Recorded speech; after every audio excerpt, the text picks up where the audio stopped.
Somos seguir, somos tu pueblo, somos la voz que clama en el desierto. Somos tus hijos, somos tu vida, un ejército guerrero que te viene a adorar. Buenos días, hermanos y hermanas. Que la bendición de Dios sea sobre todos ustedes. Yo quisiera invitarlos, ahí donde usted se encuentra en este momento, que pueda abrir sus Biblias o coger su teléfono, su aplicación y buscar en el libro a los Hebreos, el capítulo 4, versículo 15 y 16. Vamos a leer de la siguiente manera. Porque no tenemos un sumo sacerdote incapaz de compadecerse de nuestras debilidades, sino uno que ha sido tentado en todo de la misma manera que nosotros, aunque sin pecado. Así que acerquémonos confiadamente al trono de la gracia para recibir misericordia y hallar la gracia que nos ayude en el momento que más lo necesitamos. Hermano y hermana, yo le voy a invitar que ahí donde usted se encuentra, en su sillón, en su mesa, donde usted se encuentra en su casa, que pueda elevar una plegaria al Señor conmigo en esta mañana. Dios y Padre que estás en los cielos, en esta mañana venimos delante de ti y nos acercamos al trono de tu gracia, Señor. Confiadamente, Padre, porque sabemos que tú escuchas nuestra oración. Sabemos que cualquiera de nuestras debilidades, Padre Celestial, tú nos comprendes, tú nos entiendes, Padre Celestial, porque tú has pasado por las mismas debilidades cuando te hiciste hombre, Padre Celestial. Gracias infinitas te damos en esta mañana por el privilegio que nos das, Señor, de poder estar acá, aunque sea en nuestras casas, Señor, pero en un mismo sentir con todos nuestros hermanos, Padre Celestial. Y en esta mañana te queremos pedir que recibas nuestra alabanza, que recibas nuestra adoración como ofrenda de olor fragante delante de tu presencia. Gracias, Señor, en el nombre de Cristo Jesús. Amén y amén. Que el Señor les bendiga, hermanos, y alabemos al Señor con todo nuestro corazón. Hemos venido a cantar, hemos venido a exaltar, hemos venido a adorar al Rey. Hemos venido a cantar, hemos venido a exaltar, hemos venido a adorar al Rey.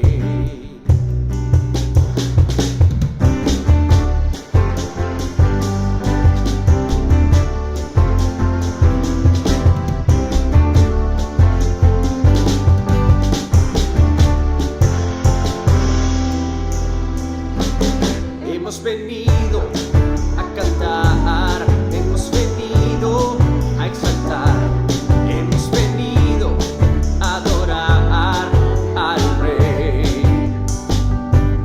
Hemos venido a cantar, hemos venido a exaltar, hemos venido a adorar al Rey. Hoy traemos alabanzas a ti, nos gozamos ante ti. Mereces toda la gloria, mereces todo el honor, mereces toda alabanza, mi Señor. Mereces toda la gloria, mereces todo el honor, mereces toda alabanza, mi Señor.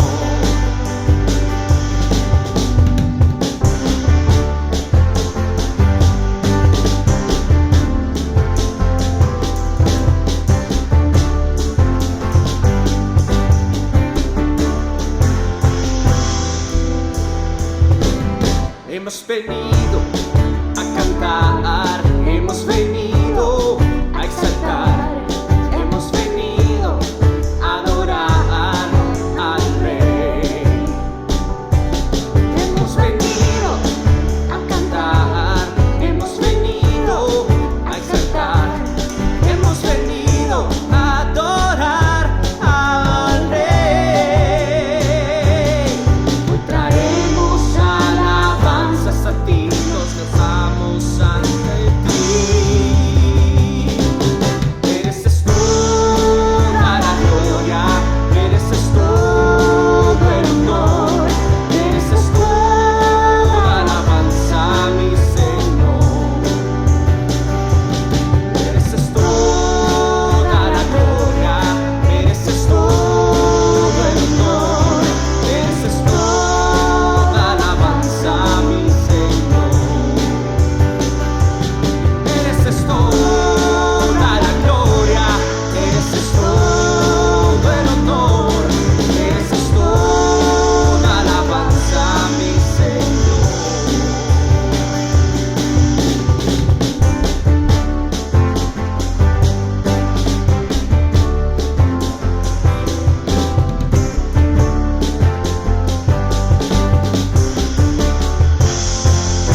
mereces toda la gloria, toda la honra y todo el honor, Padre. Te lo damos a ti, Señor, porque tú eres un Dios fiel. Tú nunca cambias, Señor. Tú no nos abandonas, tú no nos dejas. Tu fidelidad está siempre con nosotros, Padre.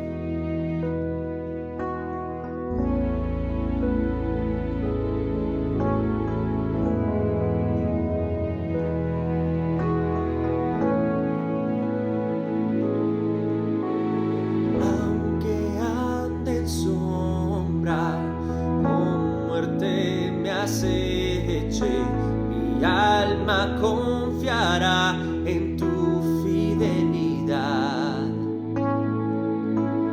Sé que tú no mientes, tú no te arrepientes. Lo que dices lo harás por tu fidelidad.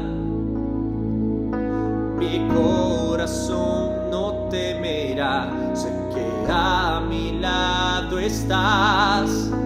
Mi fortaleza en ti estará, mi alma en ti descansará. Tu fidelidad a mi lado está, nunca cambiará, no me dejará, Dios, tu fidelidad. Tu fidelidad permanecerá. Tú me guardarás, me sustentarás. Grande es tu fidelidad. Aunque ande en sombra, con muerte me aceche, mi alma confiará en tu fidelidad.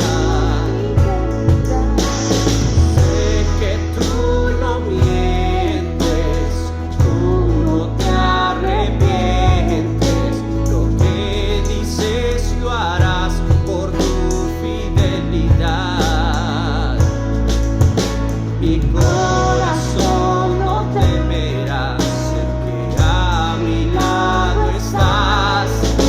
Mi fortaleza en ti estará, mi alma en ti descansará. Tu fidelidad a mi lado está, nunca cambiará, no me dejará. Tu fidelidad permanecerá. Tú me guardarás, me sustentarás. Grande es tu fidelidad. El cielo y tierra pasarán, mas tu palabra no lo hará. Me darás, nunca me dejarás. El cielo y tierra pasará, mas tu palabra no lo hará.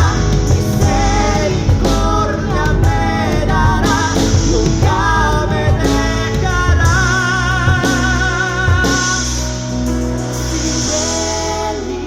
Fidelidad a mi lado está, nunca cambiará, no me dejará, Dios, tu fidelidad. Tu fidelidad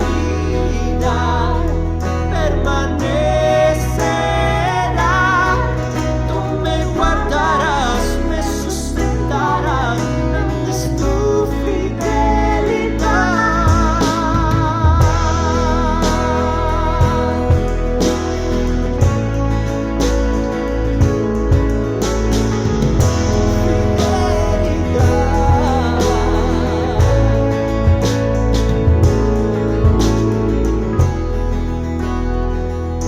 Eres fiel, Señor, siempre fiel a mí, Jesús.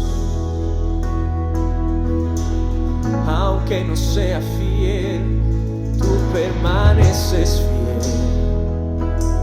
Nunca me dejarás.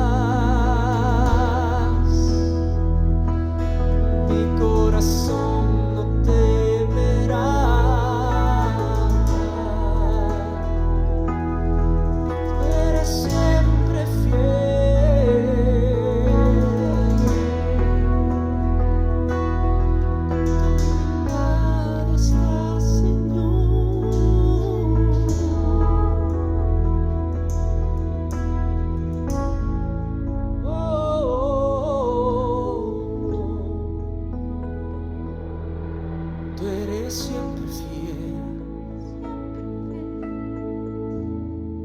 permaneces fiel a mí, aunque no sea fiel, tú eres fiel, siempre fiel, siempre lo serás.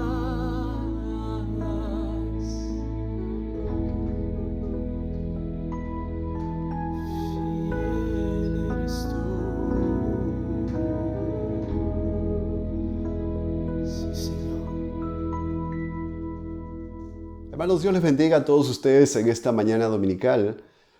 Nuestro formato virtual, estamos llegando hasta sus hogares, hasta donde usted se encuentra, esperando de que Dios lo tenga siempre con bien y esperando que la gracia de Dios esté en su vida como en la de su familia.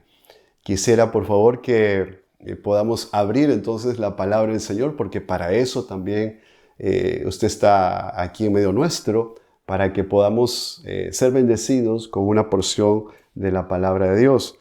Quisiera que por favor lea conmigo en el Evangelio según San Marcos, capítulo número 8, y vamos a seguir estudiando este Evangelio tan emocionante, tan rico en verdades, que sé que en esta mañana también Dios le va a hablar a su vida.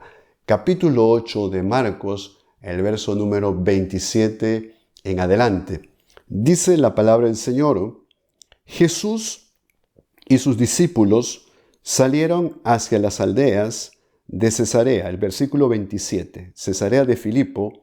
En el camino les preguntó: ¿quién dice la gente que soy yo? Unos dicen que Juan el Bautista, otros que Elías y otros que uno de los profetas, contestaron. Versículo 29. ¿Y ustedes quién dicen que soy yo? Tú eres el Cristo, afirmó Pedro. Jesús les ordenó que no hablaran a nadie acerca de él.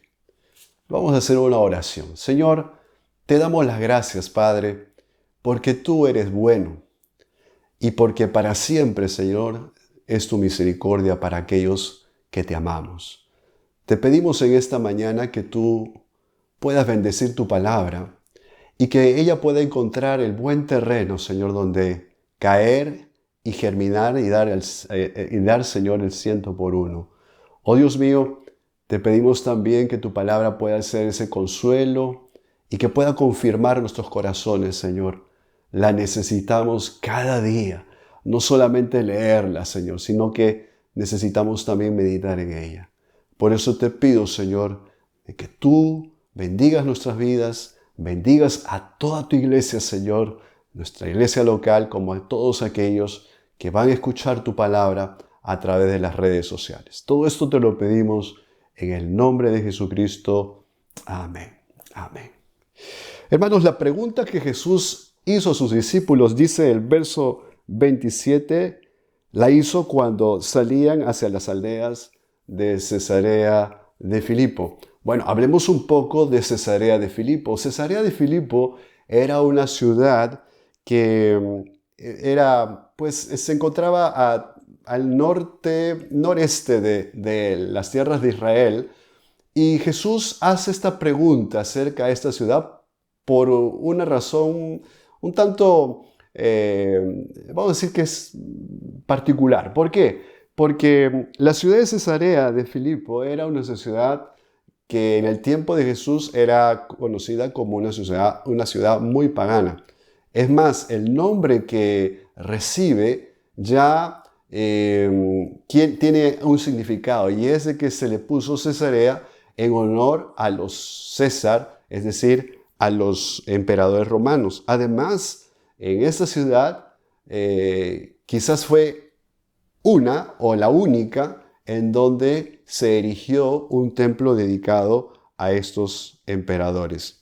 Ahora, la pregunta tiene un significado que va mucho más allá de lo que nosotros podemos ver. Es decir, que tiene un significado un tanto particular, un tanto diferente.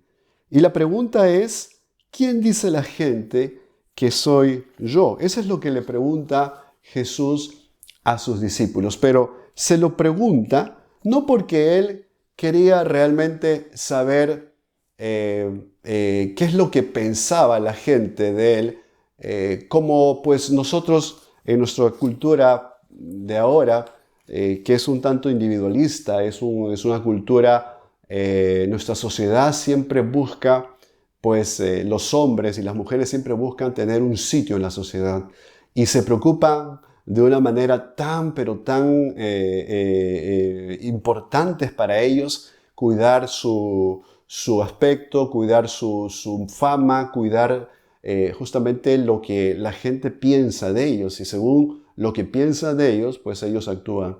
Pero Jesús no piensa como los hombres.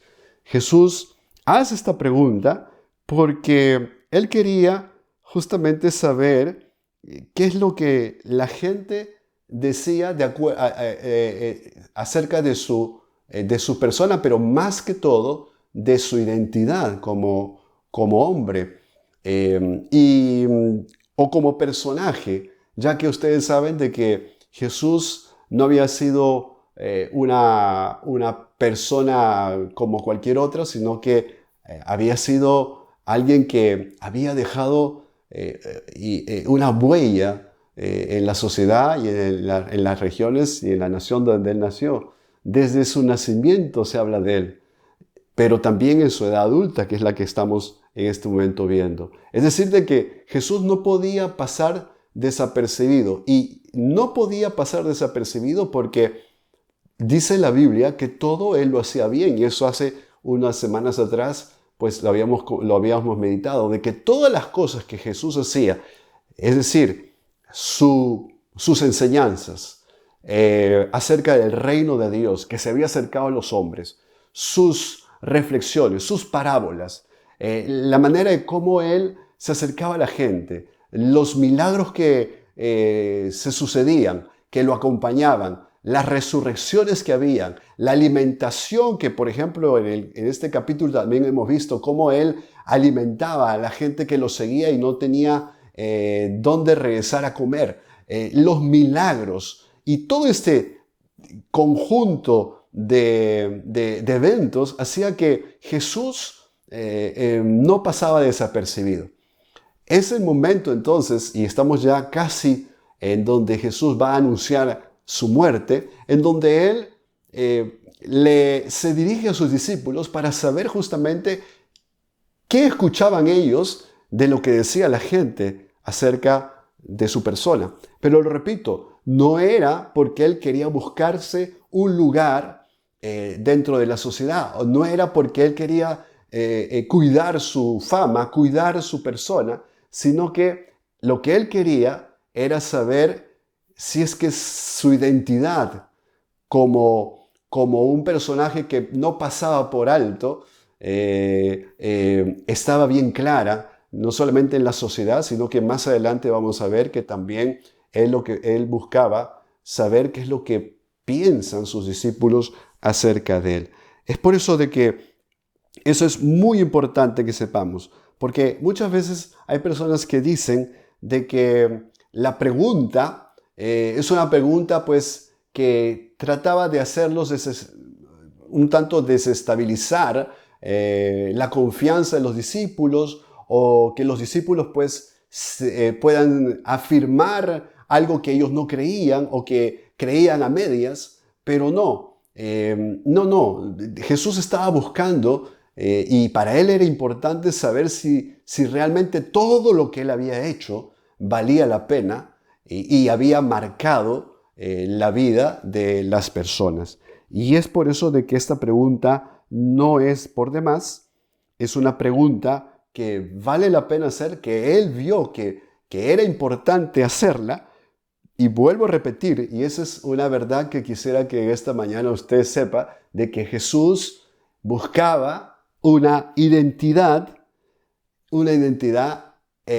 y pues como esa identidad era importante buscarla, él se las pregunta a sus discípulos. Ahora, ¿por qué es importante buscar esa identidad? ¿Por qué Jesús estaba buscando esa identidad? Pues justamente porque de ella determinaba la manera de cómo había influenciado su persona, su mensaje, sus enseñanzas a sus discípulos, a las personas, a la gente de todo tipo de rango social, y es justamente la identidad. Si la identidad era buena, entonces su mensaje iba a ser bueno. Si la identidad era buena, entonces la gente que iba a escuchar su palabra, que iba a escuchar los consejos, iba a escuchar lo que Jesús hacía, pues ellos lo iban a recibir de la mejor manera. Y eso es muy importante, al menos para Jesús era muy importante. Ahora, si seguimos leyendo el verso número 28, viene la respuesta de sus discípulos. Pero la respuesta de sus discípulos es una respuesta sincera. A una pregunta sincera, pues era una respuesta sincera. Y los discípulos no dicen otra cosa de lo que la gente decía. ¿Qué es lo que la gente decía? Justamente el verso número 28 vemos que la gente se refería a Jesús como a un gran hombre, y este hombre era Juan el Bautista. Otros decían que era Elías, y otros decían de que alguno de los profetas. Pues, ¿quién era Juan el Bautista? Porque la gente pues decía, no, este hombre es Juan el Bautista, pero ¿quién era Juan el Bautista según las Escrituras? Juan el Bautista no era una persona que tampoco había pasado desapercibido. Incluso el Señor Jesús dice que entre los nacidos de hombre no hubo hombre como Juan el Bautista. Es decir, de que era un hombre que era mucho más grande que cualquier otro hombre de su época. Era un hombre que dijo incluso de que él no era digno de desatar las correas de las sandalias de Jesús. Es decir, de que Juan el Bautista había sido enviado por el propio Dios para poder ser aquel que iba a abrir el camino pues al camino al Cordero de Dios, es decir, a Jesús. Es decir, de que Juan el Bautista había sido un hombre muy especial. Y por ser muy especial, había marcado también con su identidad a ese pueblo del cual Jesús posteriormente iba a compartirles la buena nueva del Evangelio. Pero aunque la gente decía de que Jesús era Juan el Bautista o se parecía a Juan el Bautista, la verdad era de que él era más que Juan el Bautista. Incluso, lo vuelvo a repetir, Juan decía de que él no era digno de desatarle las correas de sus sandalias de Jesús. Es más, cuando Jesús se iba a bautizar, fue Juan el Bautista que bautizaba en esa época en agua. Y Jesús va hacia Juan el Bautista y Juan el Bautista le dice, pero no, momento, no soy yo el que te tiene que bautizar a ti, eres tú el que me tiene que bautizar a mí. Pero Jesús le dice que no, que él tenía que hacerlo porque así había sido establecido. Y es por eso de que Juan el Bautista, vuelvo a repetir, incluso para Jesús era un hombre fenomenal, para la época era un hombre que había marcado con su persona, con su identidad, y es por eso que había quedado impregnada su persona su persona entre los demás. Ahora, nosotros sabemos que Juan no hizo ningún milagro, Juan no hizo ninguna señal, pero aún así, entre los profetas, entre los hombres de Dios, el que sobresalía era Juan. Juan tenía una comunión verdadera y sincera con Dios. Ahora, es en esa altura, o sea, en ese nivel de personaje que la gente pensaba que era Juan, que era Jesús. Pero Jesús era mayor que Juan. Ahora, otros decían los discípulos, otros dicen que tú eres Elías. Ahora, ¿quién era Elías? Pues el hombre que dice la Biblia de que era como cualquiera de nosotros. Es decir, tenía las mismas dificultades, tenía las mismas pasiones, las mismas presiones de la vida como nosotros tenemos también, pero era un hombre de consagración a Dios. Era un hombre que oraba y cuando le pedía algo a Dios, es como que Dios rápidamente le contestaba. Él oraba para que la tierra pueda recibir la lluvia y en plena sequía venía la lluvia. Cuando él oraba para que los cielos se cierren y no caiga más agua, él oraba y Dios le contestaba. Y no era una cuestión de días, sino que era de meses, de años. Es decir, de que Dios siempre estaba atento a la oración de Elías. Dios utilizó a Elías para que éste pueda desafiar a todos los profetas falsos de aquel tiempo del dios Baal. Y él fue aquel que le dijo a Dios de que caiga fuego del cielo, o mejor dicho, que él se manifieste ante ese altar que se había hecho para probar si es que Dios era el verdadero Dios de Israel o si es que era Baal el verdadero Dios de Israel. Y cuando se hace ese holocausto para que pueda realmente contestar, ¿quién de los dos, vamos a decir, dioses contestaba? Es el Dios de Elías el que hace caer fuego del cielo y que consume completamente el holocausto y todo lo que habían preparado. Pero es ese hombre, ese calibre que tenía Elías. Es decir, era un hombre que solamente era alguien que tenía una consagración completa, y gracias a esa consagración que vimos en la vida de él, es más, él no vio la muerte. Es decir, de que él fue raptado en un carro de fuego. Dice que vino del cielo y lo raptó, y en su lugar quedó su discípulo, en este caso Eliseo, el profeta Eliseo. Entonces, es por eso que la gente pensaba, ellos habían escuchado las historias de Elías, ellos sabían que había sido un hombre que había marcado su época, que había tenido una identidad también muy marcada, que había marcado al pueblo, y es por eso que cuando ellos ven a Jesús actuar en medio de ellos, ellos decían, es Elías. ¿Y por qué decían Elías? Porque como habían sabido de que él no había experimentado la muerte, entonces ellos pensaban de que era Elías el que había regresado. Entonces, es por eso de que ellos hablan de Juan el Bautista y hablan de Elías, pero Jesús era más que Juan el Bautista y más que Elías. Es por eso de que ahí algún otro discípulo dice, pues, y otros dicen de que si no eres, pues, Juan el Bautista o Elías, pues otros dicen que eres no menos que un profeta. Y ustedes sepan de que los profetas en el tiempo de Israel, en todos los tiempos en donde ellos tuvieron profetas en medio de ellos, pues era una bendición, porque el profeta era aquel que traía la palabra de Dios, era el que traía el consejo de Dios, él era el que traía la aprobación o la desaprobación de Dios, y era el que marcaba realmente lo que se tenía que hacer en el sentido de aceptar el consejo de Dios o no. Es por eso de que ese era la semejanza de hombres que el pueblo en el tiempo de Jesús se refería cuando hablaban o querían referirse acerca de Jesús.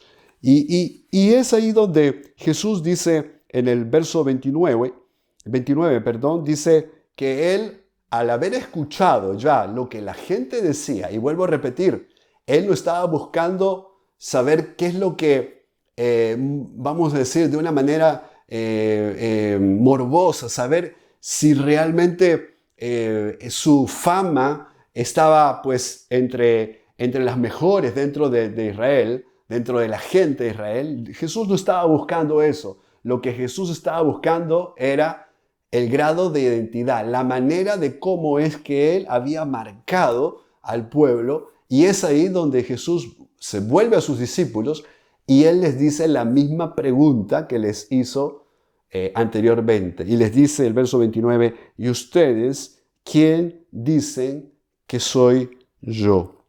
Ahora, es interesante saber de por qué es que Jesús les hace esa pregunta a sus discípulos. Y es interesante porque más que saber el grado de identidad que tenía hacia la gente, él también quiere saber si es que sus discípulos, uno, habían entendido el por qué es que Jesús los había escogido para que estén con él, para que puedan vivir con él, porque ellos no se regresaban a casa después de una larga, un largo día haber pasado en los montes con Jesús. Ellos no regresaban a casa, sino que ellos, desde el momento en que Jesús los llamó para que sean sus discípulos, ellos siempre se quedaron con él. Y estamos hablando de más o menos unos 3 años y 5 o 6 meses que pasaron con él. Entonces, ya en el momento en donde Jesús iba a ser martirizado, iba a ser crucificado, él quería saber también lo que sus discípulos pensaban de él. Pero no era un pensamiento, Jesús no estaba buscando un pensamiento que nazca pues del fervor o de la emoción. Lo que Jesús estaba esperando era de que si es que realmente había valido la pena haber estado con ellos, pero de una manera más próxima, más cercana. Si es que realmente el ser discípulo de él o haberlos escogido a ellos había valido la pena. Y claro que valió la pena. ¿Cómo no iba a marcar la vida de un discípulo el haber estado cada día viendo los milagros que Jesús hacía, viendo las señales que Jesús hacía, incluso viendo o escuchando las enseñanzas que Jesús daba, la manera de cómo Jesús abría los ojos a los ciegos, cómo Jesús abría los oídos a aquellos que están sordos, aquellos que eran pues liberados de los demonios, aquellos que eran pues resucitados de los muertos. ¿Cómo no iba a marcar la vida de un hombre? ¿Cómo no iba a marcar? Pero Jesús no quería que sus discípulos le dijeran: tú eres un hombre muy importante, tú tienes la fama de Juan el Bautista, de Elías, un hombre muy importante. Es como que si en este tiempo pues se le dijera que Jesús es uno de los mandatarios más importantes de nuestro planeta actual, o un presidente, o que tenga la fama de un presidente o un primer ministro de las naciones más importantes de la tierra. No, Jesús no se estaba contentando solamente con eso. Jesús lo que quería era de que ellos pues lo vean como lo que justamente Pedro dijo. ¿Y qué es lo que dijo Pedro? Pedro dijo en el verso número 29, le dijo: tú eres el Cristo. Tú eres el Cristo. Y para Jesús esa respuesta era suficiente. Era suficiente, ¿por qué? Porque si analizamos nosotros qué es lo que significa la palabra Cristo, nosotros vamos a entender de que valió la pena entonces Jesús haber escogido a ese puñado de hombres, a Pedro y a todos los discípulos, que en ese momento estaban escuchando lo que estaba sucediendo. Pedro les dijo: tú eres el Cristo. Yo creo que cualquiera de los discípulos podría haberle dicho, pero nosotros sabemos por las Escrituras que Pedro era un hombre que tomaba siempre rápidamente la iniciativa. Quizás si Pedro hubiese estado en la escuela, o imaginémonos en la escuela, Pedro hubiese sido aquel niño que siempre estaba levantando la mano para dar la respuesta, para decir que él es el que sabía lo que se le estaba preguntando. Pues entre los discípulos Pedro era también así, alguien que tenía un temperamento fuerte, pero también era un hombre que pues tomaba la iniciativa. Y esos son hombres que Dios siempre utiliza también, aquellos que toman la iniciativa, aquellos que se arriesgan y sobre todo se dejan que el mismo Dios los utilice para decir algo. Y es aquí donde Dios utiliza a Pedro para decirle a su hijo quién era realmente él. Y Pedro dice, tú eres el Cristo. ¿Y qué quiere decir el Cristo? Que es lo que contentó el corazón de nuestro Señor Jesús. Pues el Cristo quiere decir, tú eres el enviado de Dios. Tú eres el Mesías. Tú eres el consagrado. Tú eres el Salvador. Eso es lo que quiere decir Cristo.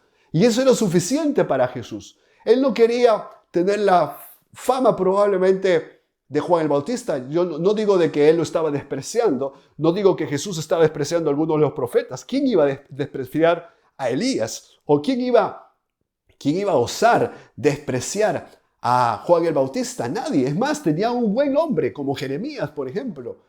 Pero Jesús es más que eso. Jesús es más que ellos. Y eso es lo que Jesús quería saber de los labios de aquellos que lo estaban siguiendo, de aquellos que se habían privado de sus comodidades, de su vida, de sus trabajos, y lo habían seguido porque Jesús los había llamado.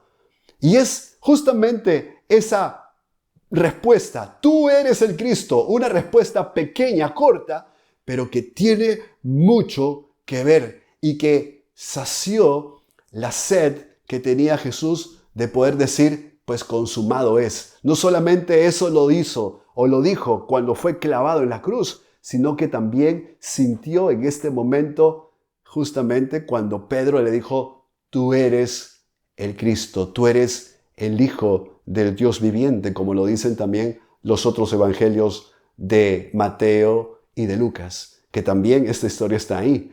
Pero eso es lo que sació, vamos a decir, la curiosidad buena de Jesús. Tú eres el Cristo, tú eres el Salvador, tú eres el Mesías, tú eres el elegido, tú eres el consagrado. Eso, hermanos, es lo que justamente Jesús está buscando. Está buscando, ¿por qué?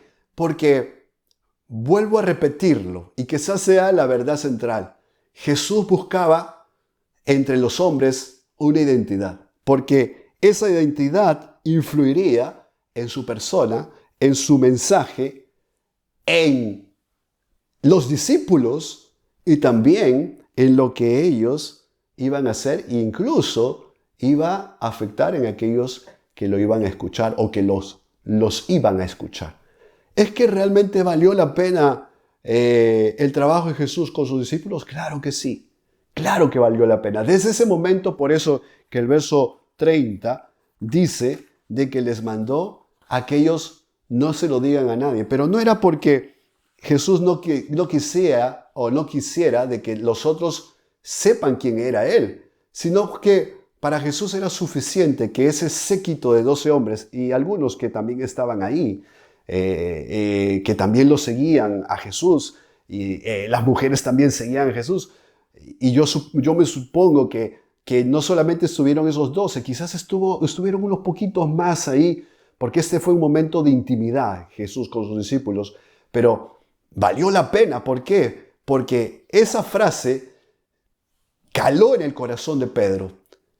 Es verdad que Pedro después vemos cómo trastabilló y cómo en el momento en donde Jesús fue apresado y fue interrogado, nosotros vemos cómo Pedro en ese momento pues dudó y no quiso confesar que era un seguidor de Jesús, pero posteriormente cuando él recibe esa llenura del Espíritu Santo, vemos a un Pedro que podría decirlo claramente. Aquí probablemente ya no Jesús les dijo no se lo digan a nadie, pero se los dijo porque Él quería que ellos en su momento lo pudieran comunicar, en su momento lo pudieran proclamar. Y claro que lo proclamaron. Y no solamente lo proclamaron en ese tiempo en donde Jesús ya ha ascendido a los cielos. Ellos hablando de Jesús, le decían cállense, no hablen más, quédense callados. Les prohibían que ellos pudieran, las autoridades de ese tiempo les prohibían que ellos pudieran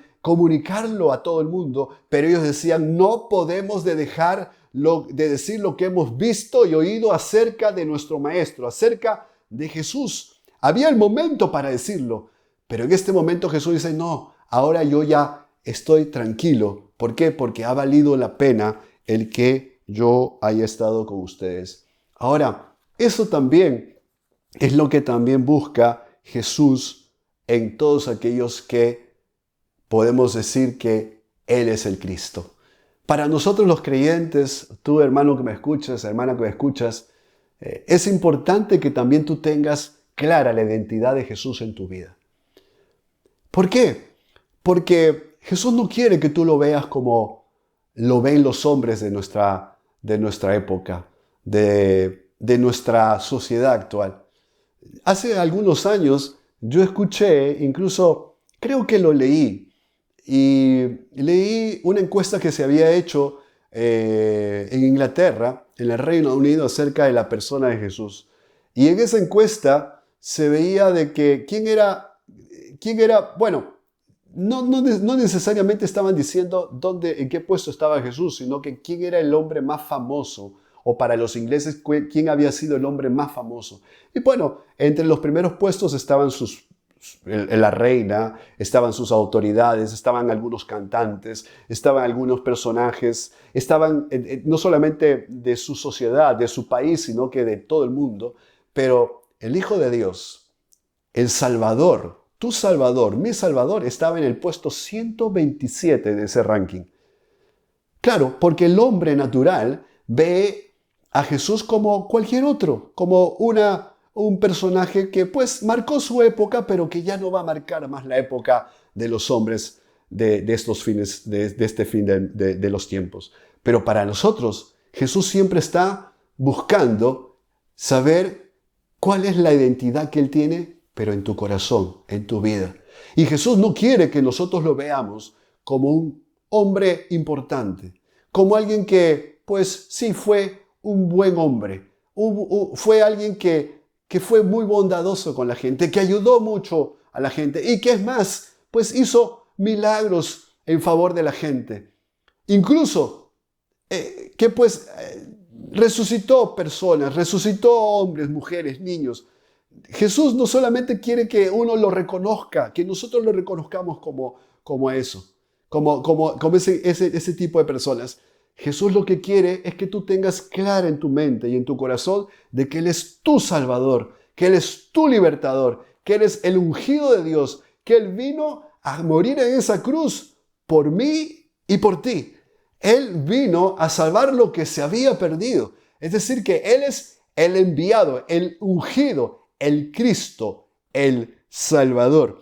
Que eso no se nos olvide, porque eso va a depender la comunión que tengamos con el Señor. De eso va a depender también el grado de mensaje, de poder que Dios nos va a respaldar en el momento en que nosotros vayamos a compartir las buenas nuevas del Evangelio. De eso va a depender nuestra fe, de eso va a depender nuestra confianza, de eso va a depender de que cuando nosotros oremos por los enfermos, estos sanen. De eso va a depender de que Dios pueda bendecir nuestras vidas y se agrade de utilizarnos. De eso, de saber de que Jesús es el Hijo de Dios, saber de que Jesús es el Cristo, es nuestro Salvador, es nuestro libertador.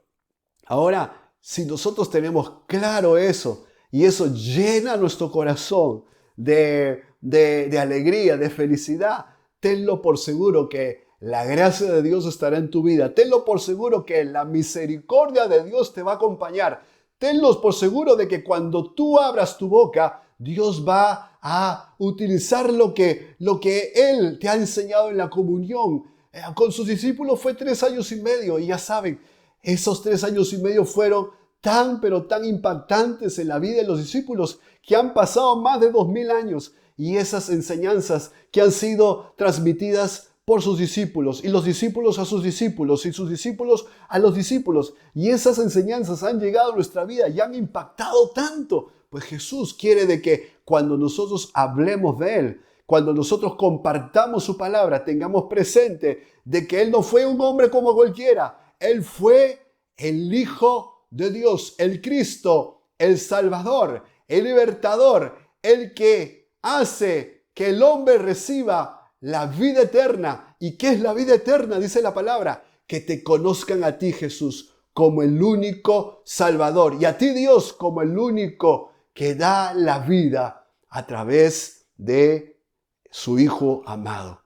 Si tenemos clara esa verdad, entonces nosotros, Jesús va a pensar y va a tener pues claro en su corazón y en su mente, déjenme decirlo de esta manera, de que valió la pena instruirnos, valió la pena salvarnos, valió la pena de que Él nos acompañe, valió la pena porque lo estamos reconociendo como ese Hijo de Dios, ese Cristo Salvador.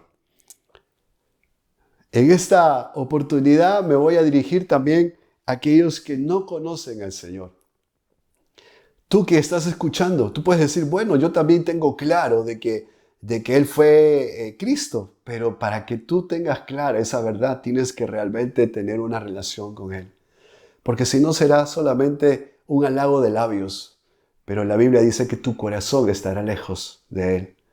Pero para que tu corazón esté cerca de Él, tú tienes que reconocerlo, tú tienes que pedirle perdón, tú tienes que decirle, Jesús, yo reconozco ese sacrificio que tú hiciste en la cruz. Yo reconozco de que ese lugar me pertenecía a mí, porque tu palabra dice que la paga del pecado, es decir, la retribución, el salario del pecado es la muerte. Tú no tienes a Cristo como tu Salvador. Tú no tienes a Jesús, mejor dicho, como tu Salvador. Tú no puedes tener esa bendición que ha hecho de que mi corazón pues te exprese lo que realmente siento por Él.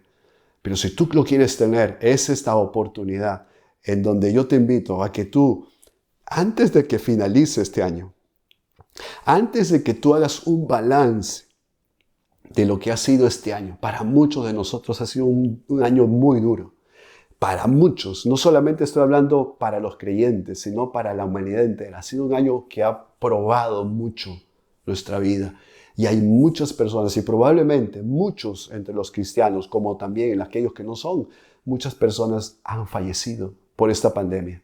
Pero antes que llegues hasta finales de año, en donde probablemente tú has tomado algunas iniciativas para que el próximo año sea mejor, no hay mejor iniciativa que la que tú puedas darle tu vida al Señor y lo puedas reconocer, no solamente como el hombre bueno, el hombre bondadoso, el hombre que quizás fue una figura importante de su pueblo, Israel, hace 2000 años.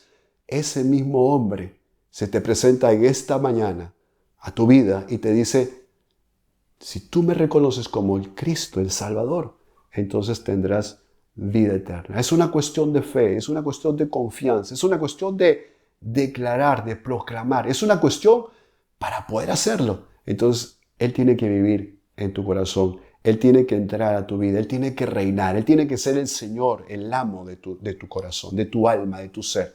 Y es por eso que en esta mañana vamos a hacer una oración por ti y también por la meditación que hemos compartido el día de hoy. Cierra tus ojos, vamos a orar. Señor, te damos las gracias, Padre, por este momento muy importante, muy maravilloso que tú nos has dado. Señor, gracias.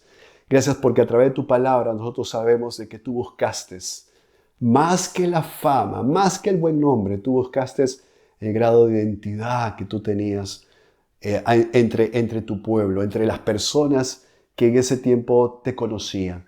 Y no solamente aquellos que eran de tu pueblo, sino aquellos que en las ciudades donde tú ibas y compartías el mensaje del reino de Dios, el reino de tu Padre.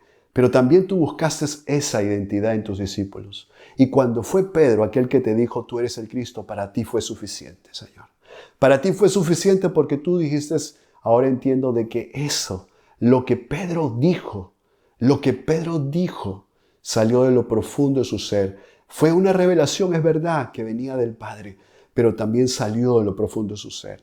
Y eso es lo que tú buscas en nosotros cristianos. Tú lo que buscas es de que nosotros te tengamos así. Pero para aquellos que en esta mañana están buscando están escuchando este mensaje y han sido tocados por ti, Espíritu Santo. Yo te pido que en esta mañana tú los toques ahí en su hogar, donde ellos se encuentren, y que ellos al escuchar esta porción puedan también decirlo como nosotros lo decimos, como Pedro lo dijo: tú eres el Cristo, tú eres el libertador, tú eres el Salvador, tú eres aquel que ha enviado el Dios Todopoderoso, el único Dios, para salvar lo que se había perdido, para salvarte a ti, amigo, amiga, para salvarte. No esperes que este año se termine para poder hacer y tomar buenas decisiones. Esta es la decisión importante. Así que es por eso que yo te invito a que tú aceptes a Cristo.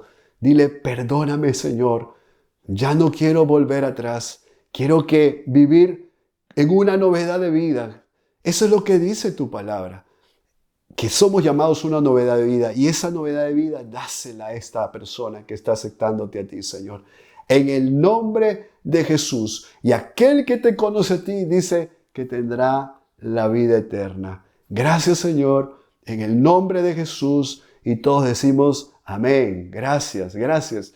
Bueno, me despido deseándoles que pasen un feliz domingo. Sigan meditando en la palabra de Dios. Estamos nosotros aquí como iglesia local en Bruselas, en Bruselas, estamos teniendo nuestros servicios siempre virtuales porque todavía no nos podemos congregar. Todavía las autoridades pues han decretado de que en las reuniones de más de 10 personas no se pueden dar. Incluso vamos a tener que pasar estos días hasta finales de año pues en familia. No vamos a podernos reunir todavía, pero todavía estamos atendiendo a la iglesia a través de las redes sociales, a través de las reuniones celulares, las reuniones de hogar. Estamos también reuniéndonos los días martes y miércoles en los cultos que tenemos con los hermanos. Todos nos unimos, estamos en las plataformas, diversas plataformas, internet, y seguimos perseverando, seguimos cultivando nuestra amistad, seguimos cultivando lo que Dios ha hecho en nuestra vida, lo compartimos, oramos juntos, y estamos deseosos de que también tú, si no estás en uno de ellos, si estás aquí en Bruselas, si estás en Bélgica y no estás participando, pues te añadas, hermano, te añadas, hermana. Estamos participando los días domingo, como el día de hoy, pues estás escuchando la palabra de Dios, y pues aquí estoy en mi casa, pero estamos compartiendo la palabra de Dios para tu vida, y lo vamos a seguir haciendo. Un día probablemente regresaremos a un local y seguiremos compartiendo la palabra de Dios. Ten presente de que el mundo puede haber sido frenado por un virus, pero la iglesia nunca será frenado. Y dice la Biblia, y con esto termino, de que ni siquiera las puertas del infierno podrán contra la iglesia del Señor. Dios te bendiga y que tengas una excelente tarde con tu familia. Amén. Qué hermoso momento delante de la presencia del Señor, hermano y hermana. Damos gracias también a Dios por su palabra, porque ha hablado a nuestras vidas. Esperamos que este culto haya sido de bendición para sus vidas. Le quiero invitar a que pueda suscribirse a nuestra página de Facebook, a nuestro canal de YouTube, que pueda darle clic a la campanita para poder recibir todas las notificaciones de los servicios que como Iglesia LIM tenemos para ustedes. Y lo más importante, que pueda compartir estos videos con algún amigo, con alguna amiga, con algún familiar que no conoce del Señor o que probablemente está pasando por alguna necesidad. Que el Señor le bendiga su semana y nos vemos hasta el próximo domingo, si Dios quiere.